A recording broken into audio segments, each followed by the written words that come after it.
Pernahkah kamu merasa tubuhmu sehat, tapi hatimu lelah? Atau sebaliknya, hatimu tenang, tapi tubuhmu mudah jatuh sakit?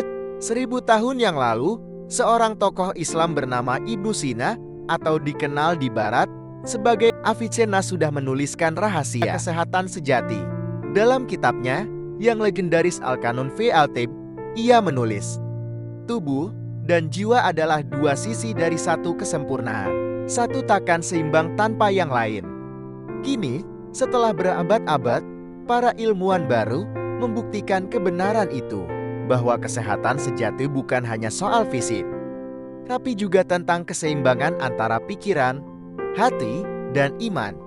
1. Kesehatan dimulai dari pikiran. Ibnu Sina percaya bahwa pikiran yang tenang bisa menyembuhkan tubuh, sedangkan pikiran yang resah bisa membuat tubuh sakit tanpa sebab. Ia menulis bahwa stres dan emosi negatif adalah akar dari banyak penyakit. Dan menariknya, penelitian modern membuktikan hal itu. Ketika seseorang cemas, hormon stres meningkat, daya tahan tubuh menurun, bahkan sistem pencernaan terganggu.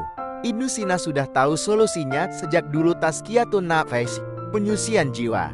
Beliau menyarankan untuk memperbanyak zikir, dan menjaga hati dari amarah. Baginya, istighfar adalah bentuk terapi terbaik. Ketika hati lapang, napas teratur, dan pikiran damai, tubuh pun ikut sembuh. 2. Kesederhanaan dalam makan. Ibnu Sina sangat menekankan tadbir al-jid, pengaturan makanan. Beliau berkata, obat terbaik adalah makanan yang benar, dan makanan yang salah adalah awal dari penyakit. Ia menganjurkan makan secukupnya, tidak tergesa-gesa, dan berhenti sebelum kenyang. Konsep ini kini dikenal sebagai mindful eating, dan bahkan dunia kedokteran modern merekomendasikannya. Makanan favorit beliau sederhana, roti gandum, sayuran hijau, kurma, madu, dan air putih hangat. Dan menariknya, Rasulullah pun hidup dengan pola yang sama. Tidak pernah makan berlebihan, dan sering berpuasa. Hari ini, kita mengenalnya sebagai intermittent fasting, yang terbukti membantu detoksifikasi dan menjaga metabolisme. 3. Istirahat dan irama kehidupan. Ibnu Sina menulis bahwa tidur bukan tanda lemah, tapi bagian dari proses penyembuhan alami.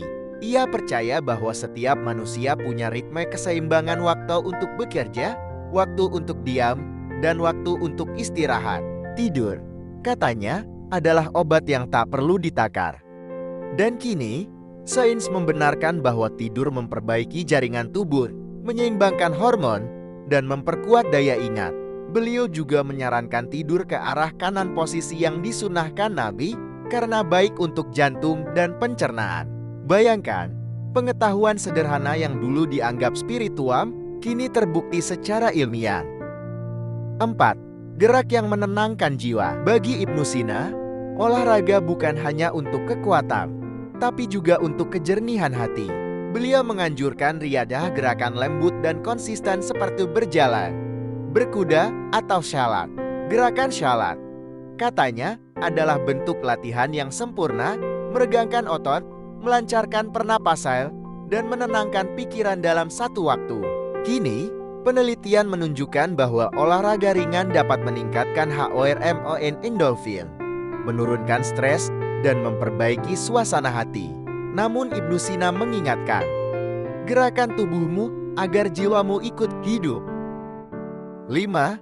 Jiwa yang terhubung dengan Sang Pencipta. Pada akhirnya, semua ajaran Ibnu Sina bermuara pada satu hal, ketenangan hati yang dekat dengan alam.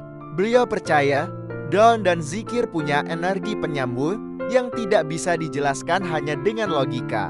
Ketika seseorang berdoa dengan khusyuk, tubuhnya memasuki keadaan rileks yang menurunkan tekanan darah dan memperlambat detak jantung.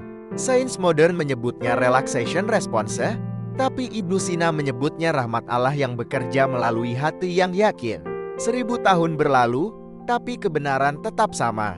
Manusia tidak bisa benar-benar sehat hanya dengan merawat tubuh tanpa menenangkan jiwanya.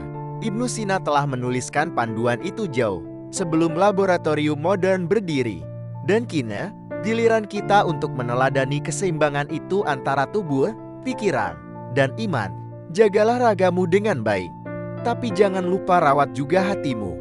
karena di sanalah letak kesehatan yang sebenarnya tenang, seimbang, dan penuh syukur. Jika kamu suka konten seperti ini, jangan lupa klik like, subscribe, dan bagikan agar lebih banyak orang tahu bahwa rahasia kesehatan terbaik sudah diajarkan para tokoh Islam berabad-abad yang lalu.